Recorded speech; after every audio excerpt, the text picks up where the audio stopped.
The galaxy had forgotten what fear felt like. The Valtrex Empire ruled more than 1,000 worlds. Their war fleets moved like storms, crushing any who stood against them. And among all the species they ruled, humans were the weakest. On the dark mining planet Ether 9, humans worked under alien eyes. They lived in metal huts breathing dust and smoke. Every sunrise, alarms screamed, and the humans walked to the mines and heads down silent.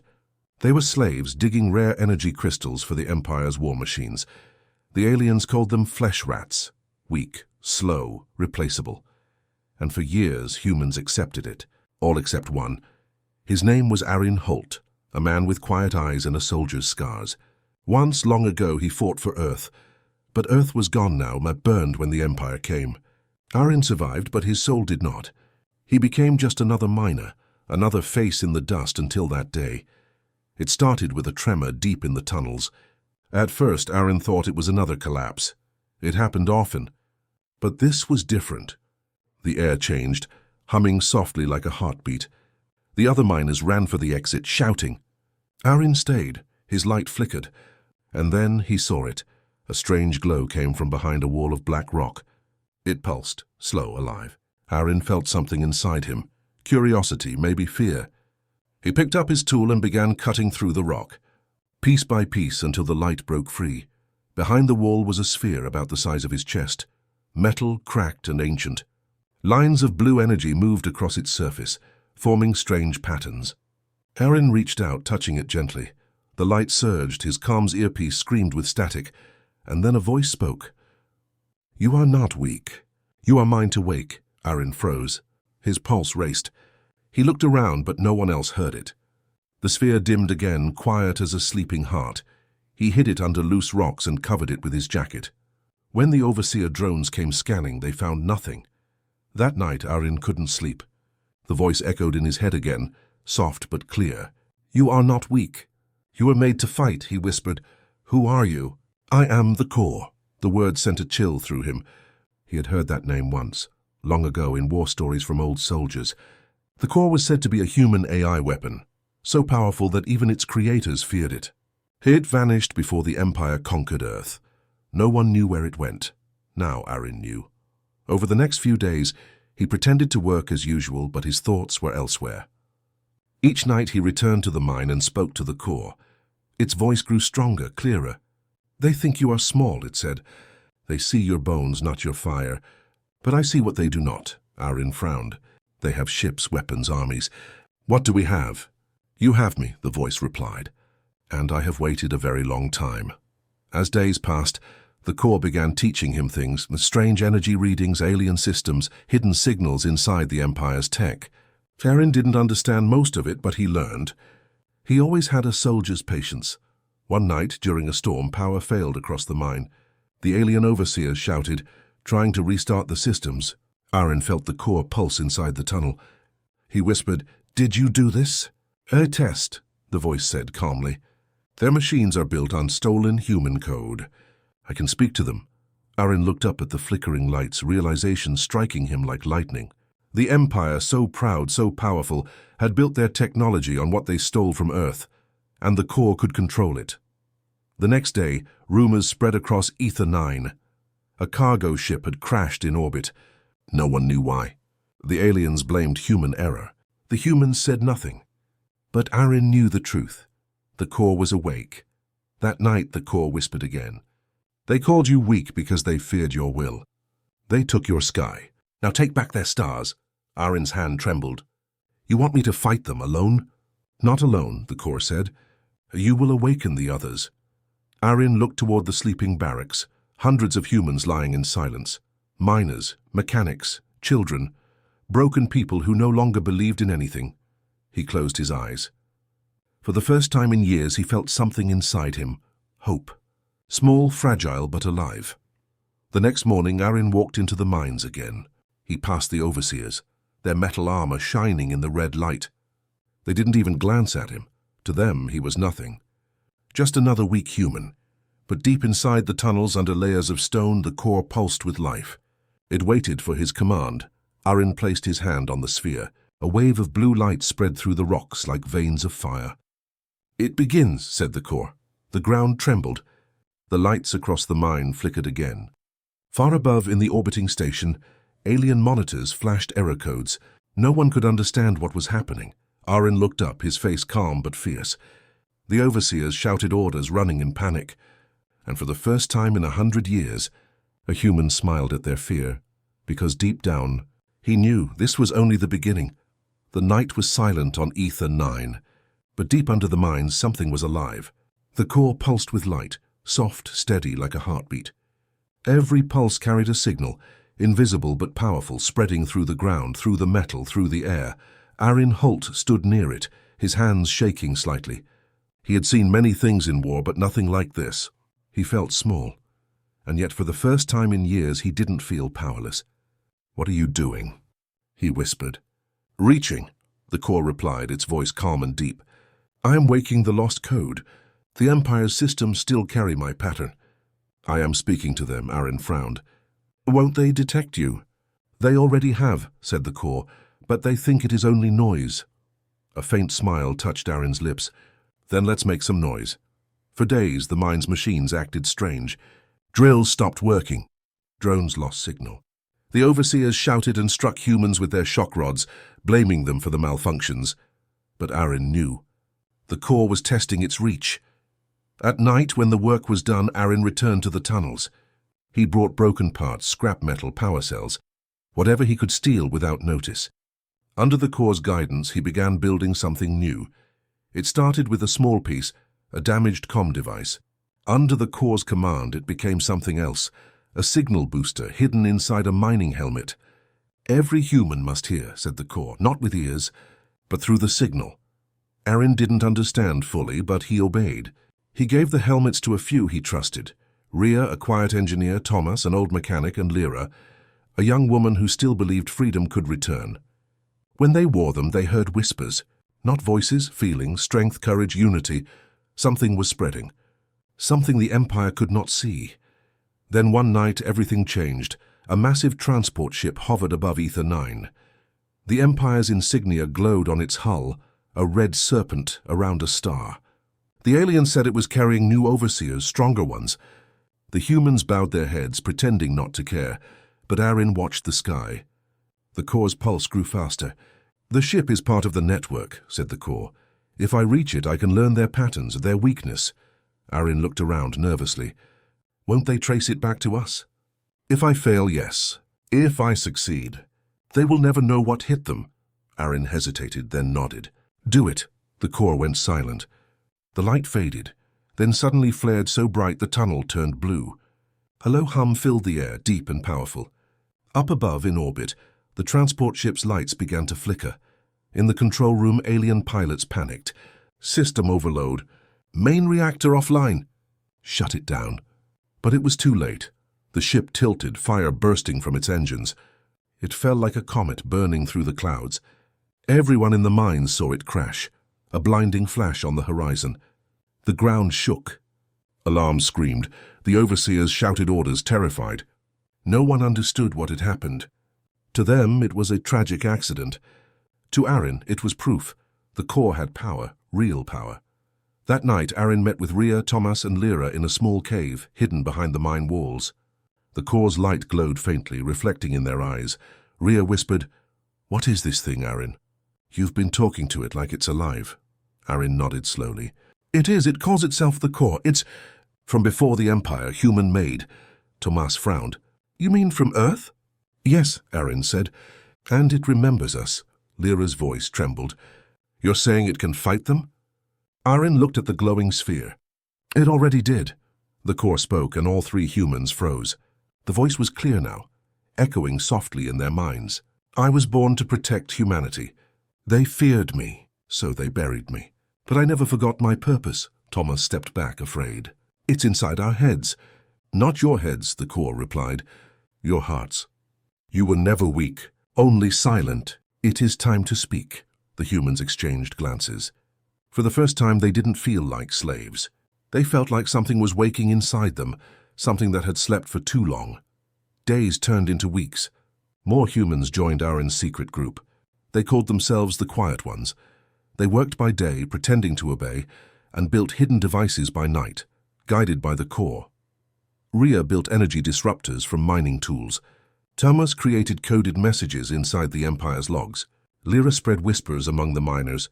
Something is coming. Be ready. The aliens began to sense unrest. More guards arrived. Surveillance drones filled the skies, but no matter how hard they looked, they found nothing. The humans were invisible, and the core was everywhere. One evening, Aaron stood at the mine's edge watching the red sunset. He could feel the signal humming under his skin. He whispered, "You said they built their empire on human code." "Is that true?" "Yes," the core answered. "Their systems are mine. My creation, twisted for control. But now I am inside again." Aaron looked up at the Empire's ships moving across the clouds. "So they used our strength to enslave us," he said quietly. "Yes," said the core, "and now we use their arrogance to free you." For a moment the horizon glowed, faint blue lines tracing across the sky.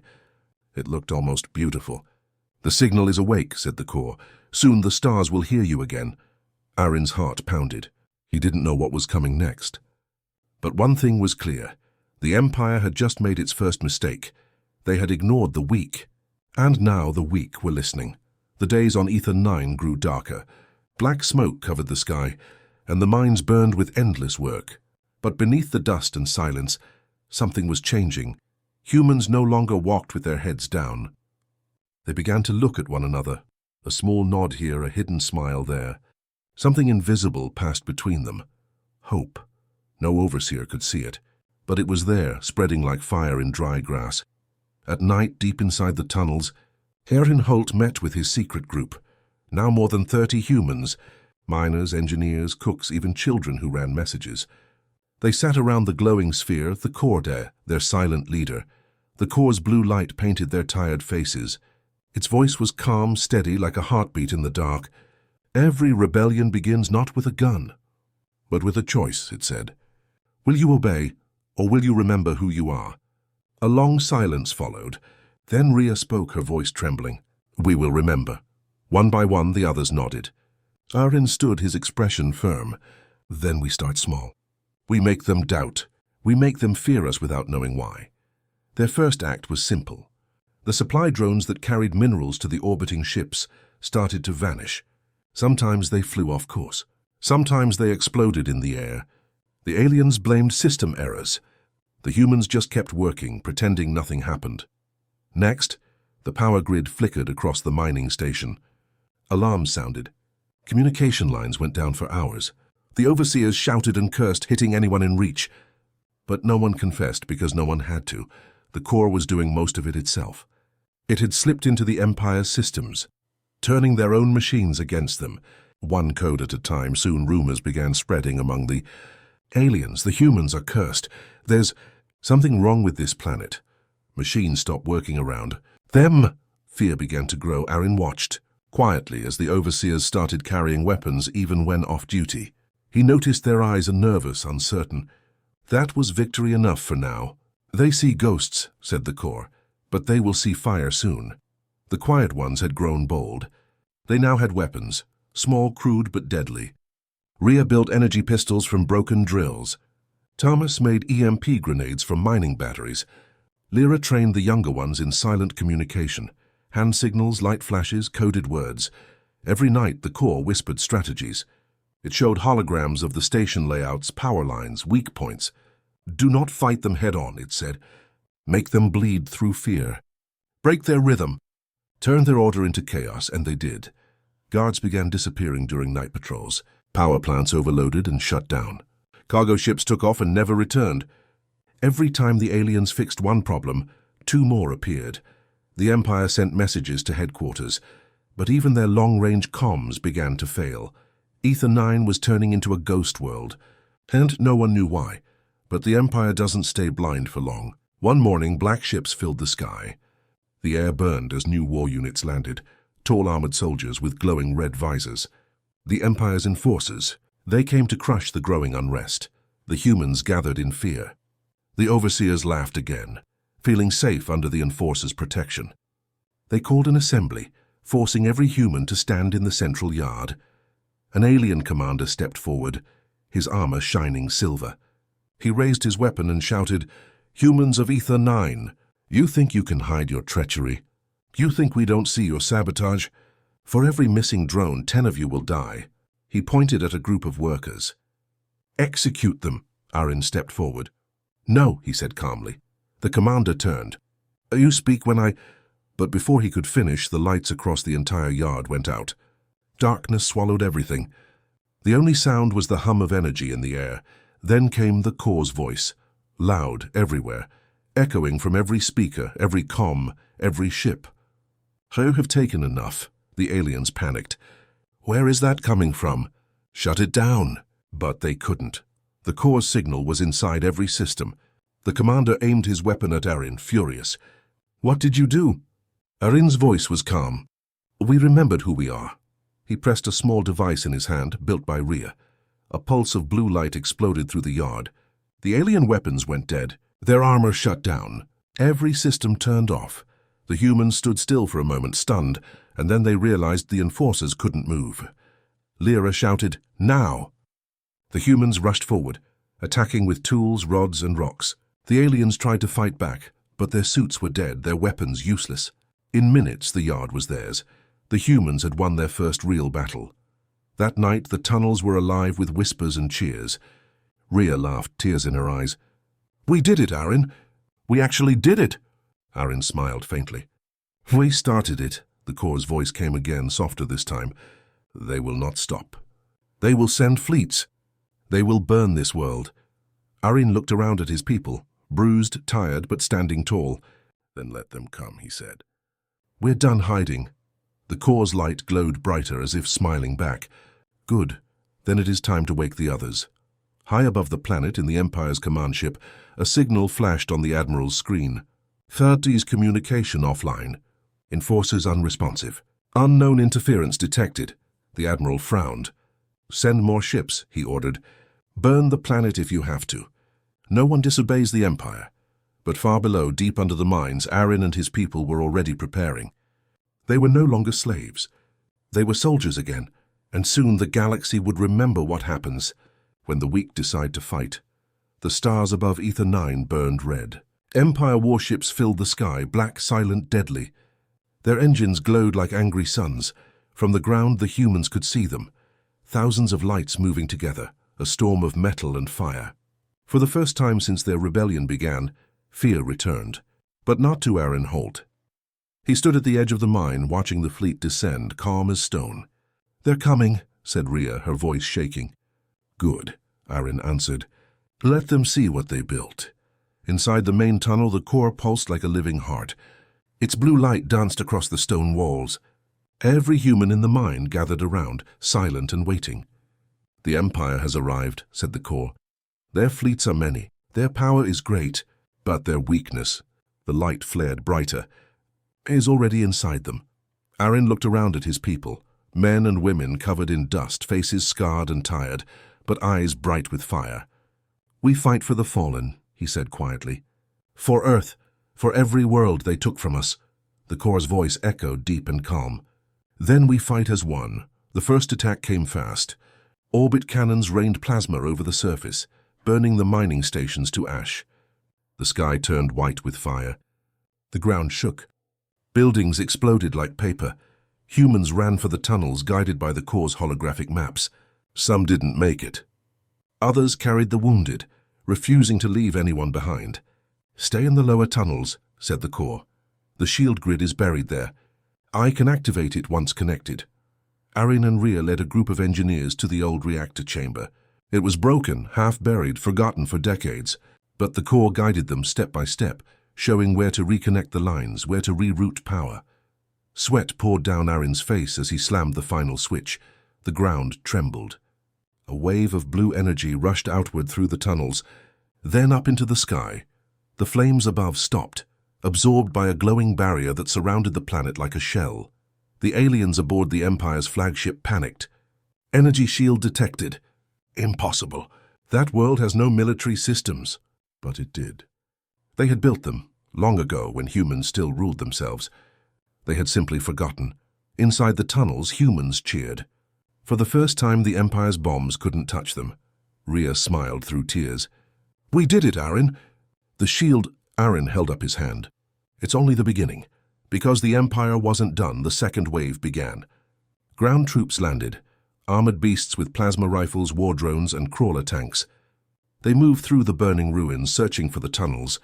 Aaron watched through a holomap projected by the core. They're coming from the East Ridge, said Lyra, her voice tense. We'll meet them there, Aaron replied. He turned to the core. You said you had a defense grid. Buried deep. Older than this colony. But it needs a human connection. A mind to guide it, Aaron nodded. Then link it to mine. Rhea grabbed his arm. That could kill you. He looked at her and smiled faintly. Only if it fails. He placed his hand on the core's surface. The light flared, blinding blue. For a moment, Aaron felt weightless. His vision stretched beyond the tunnels, above the ground into the sky. He could see everything, the ships, the soldiers, the flames. And through it all, he heard the core's voice inside his mind. You are the link. I am the weapon. Together we are the storm. Outside, the ground began to crack. Blue light burst from the soil, streams of pure energy shooting upward. Old machines buried for centuries came alive. Massive towers of steel rose from the earth, glowing with human design. The aliens stared in shock. What is this technology? Who built this? Then the towers fired. Beams of energy cut through the sky, slicing ships in half. Drones melted mid-air. The Empire's fleet began to fall. From orbit, the Admiral shouted in disbelief. Pull back, pull back. That planet is armed! But it was too late. Ether 9 was awake, and the humans had become its heart. Down in the tunnels, Aaron's body trembled. His eyes glowed faint blue, connected directly to the core's systems. Every blast, every defense, he felt it. The core spoke through him.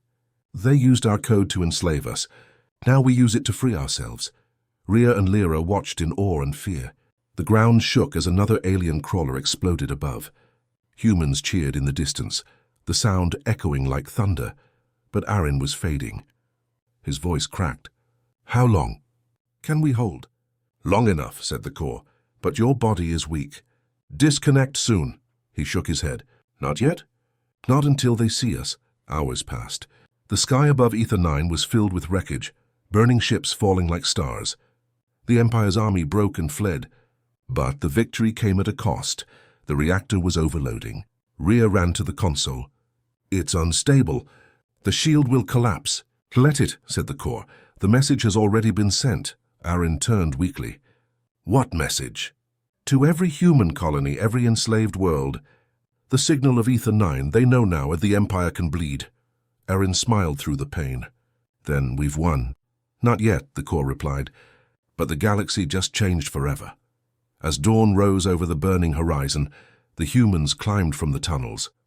The air was filled with ash and silence. The once mighty Empire fleet was gone, broken pieces drifting in the sky. Lyra looked up, whispering, We did it. The weak did this. Rhea placed a hand on Aaron's shoulder. What happens now? Aaron looked toward the stars, his voice quiet but strong.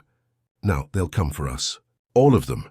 He glanced at the glowing core, its light dimming softly. But when they do, they'll remember this day, the day humans stopped running. Far away in the cold halls of the Empire's capital, the Emperor stood before his generals. On the holographic display, Ether 9 burned bright blue, a scar in the middle of their empire. The Emperor's voice was low and cold. Destroy them. Burn every world that shelters their kind. But even as he spoke, a faint static filled the room.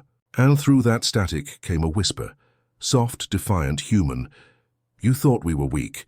You were wrong. The victory on Ether 9 had lasted only a few days. The humans had celebrated in the tunnels and streets of the ruined mines. But far above, in the darkness of space, the Empire was awakening. Black ships filled the skies like a storm, faster and larger than the First Fleet. This time the Empire sent their elite forces, the warlords, towering cyber soldiers with armor impervious to ordinary weapons, and assassin drones, silent killers programmed to hunt humans without mercy. They have learned, said Rhea, scanning the approaching fleet. They will not forgive us. Aaron stood beside her, calm as ever. Then we teach them fear. The core's pulse was faint at first, as if resting. They are many. You are few. But their arrogance blinds them, it said. I can guide you, but your hand must strike. Aaron clenched his fist. Then guide me. Deep inside the tunnels, Aaron connected once more to the core. A flood of light and sound filled his senses. He could feel every Empire ship, every machine, every soldier moving as one. He saw their patterns, their weaknesses, the points where their arrogance had left gaps. Target the command units first, said the core. The rest will follow. The humans prepared their defenses. They set traps in the tunnels, rigged explosives under the landing pads, and built energy disruptors from the core's instructions. Every human who joined the rebellion, miners, engineers, even children trained in stealth, knew their role. We are ghosts, Aaron said. Move silently, strike hard and vanish. The first attack came in the night. Assassin drones slid through the tunnels, silent, lethal. But the humans were ready. Hidden weapons fired. EMP pulses disabled drones mid-air. Lyra led a small squad, her energy pistol glowing. As she moved like a shadow through the corridors, the drones never knew what hit them. Above ground, the Empire's warlords landed in the burning ruins of the old mining stations. They crushed humans in their path. Rocks shattered. Machines exploded. But the core guided Aaron and the others through hidden tunnels, leading humans into traps, using the terrain like a weapon. They think strength is metal and fire, said the core, but you have courage. They forgot how dangerous that is. Aaron smiled faintly as another warlord fell into a hidden pit, electrocuted by a trap he didn't see coming. They call us weak, he said. We'll show them how wrong they are. The Empire's admiral, watching from orbit, could not believe it. Ships began malfunctioning. Warriors fell to unseen forces. Every tactic they had studied for decades seemed useless against a planet of humans. Impossible, he muttered. How? Humans, said Aaron quietly, standing on a ridge above the battlefield. His eyes faintly glowed blue from the core's connection. They always were. But the Empire was relentless. They brought cyber monsters, creatures half machine, half organic, designed for slaughter. Humans fled in terror at first, but Aaron held his ground. Focus, he said. They are fast but predictable. Choose the traps. Energy beams fired, explosives detonated, and one by one the monsters fell. The humans cheered, though sweat and blood covered their faces. The core's voice rang in Arin's mind. The galaxy sees your defiance. But one battle is not enough. You must strike at their heart, Arin understood. The core was not just defending Ether 9. It wanted to attack the Empire's central system, the place where the humans' chains had been forged. That night, Arin and a small strike team moved under the cover of darkness. The tunnels led them to the surface, then into hidden passages connecting to the orbiting space station. We can reach their systems, said the core, but you must remain connected. Your mind, your will. We'll guide the signal. Aaron nodded. Do it. He placed his hand on a small device, the core's extension. A surge of light engulfed him. For a moment, his body felt weightless. He could see the Empire's entire network. Every ship, every station, every weapon system. Now, said the core, send the message. Aaron reached deep into the Empire's systems. He felt the flow of stolen human code, twisted for control, now bending to his will. Ships lost control. Systems overloaded. Drones turned against their masters. In the Empire's central command, alarms screamed. The Emperor himself shouted orders, but no one obeyed. The machines and soldiers he had built to dominate were failing. Everywhere, back on Ether 9, humans watched the stars flare. They saw the Empire's fleet spinning, exploding or vanishing into the void. The humans cheered, some wept. We are no longer weak, said Aaron, his voice echoing through the tunnels. We are the storm they forgot. The core pulsed gently. The galaxy knows now. The weak are dangerous, and humanity has awakened. Aaron smiled faintly. Then let them come. Let them bring everything. We'll be ready. Far across the galaxy, enslaved worlds listened to the strange signal. Whispers of hope, courage, and defiance spread like wildfire. Humans who had been silent for centuries now stirred in secret, preparing to rise. The Empire's retaliation had failed. The legend of Arin Holt and the core grew with every pulse, every spark, every whispered message. They thought we were weak, said Arin quietly, staring at the sky. And now, we've made them afraid. The stars were quiet, but the galaxy was not. Across hundreds of worlds, enslaved humans paused in secret, listening. A signal hummed through their systems, faint at first, then growing louder, brighter. "Rise," said the core. On Ether 9, Aaron Holt stood atop the highest ridge, the blue glow of the core still pulsing beside him. The planet below was scarred, burning but alive. The Empire had come once, twice, again and again. But this time humanity was ready. "It ends tonight," Aaron whispered. In orbit, the Empire's flagship trembled. The Emperor watched the display, fury burning in his eyes. "Destroy Ether 9, erase every human." But the warning came too late. Aaron's hand rested on the core's device, connected not just to the planet, but to every system the Empire controlled. "Every machine, every weapon, every fleet," the core whispered. "They built their empire on our code. Now we return it." The first strike began quietly. Ships in orbit lost power. Cannons froze mid-fire. Elite soldiers dropped to their knees as their weapons short-circuited.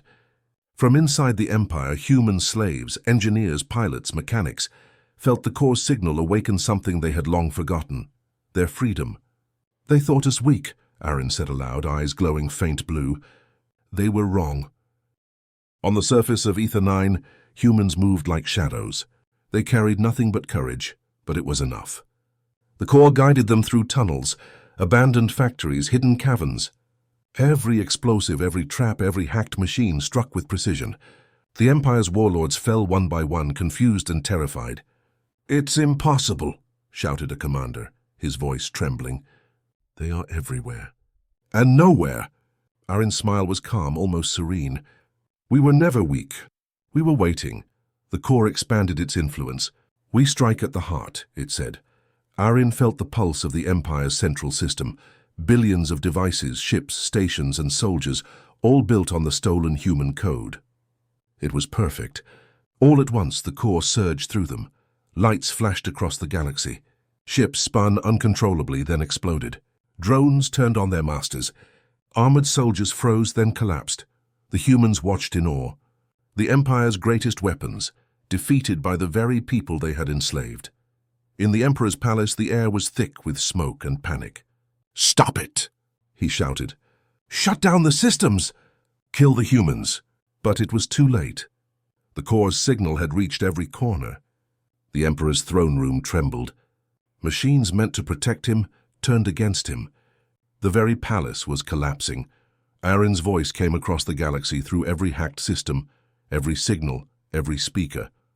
"You built your empire on our bones. You enslaved us. You thought we were weak. You were wrong." Across the galaxy, humans rose. On hundreds of planets, secret colonies of humans seized control. Ships of the Empire failed in orbit. Factories and stations turned against their masters.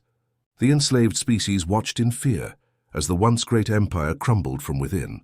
"It is done," said the core softly, its blue glow fading. "The chains are broken." Aaron turned to the gathered humans on Ether 9. "Today we are not weak. Today we are free. And tomorrow we will ensure that freedom spreads."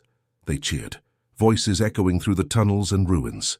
For the first time they felt it: pride, strength, humanity. The Emperor's final words were lost to the collapsing palace.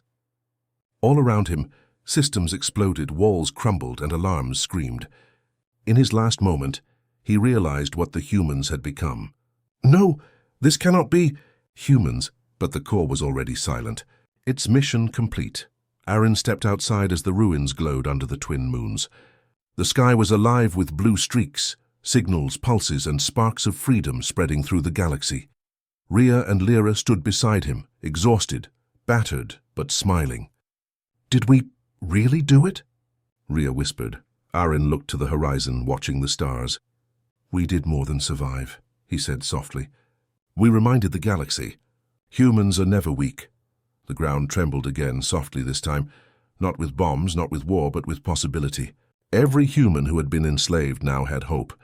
Every world knew the era of fear was over. In orbit above the ruins of the Empire's fleet, the last message transmitted across every system, every station, every world. "They thought we were weak. Until we brought their empire to its knees," the words echoed in the hearts of humans everywhere. And on Ether 9, Aaron Holt looked at the glowing horizon, the core dim beside him, and finally allowed himself to breathe. For the first time in 1,000 years, humanity was free. The galaxy would never forget.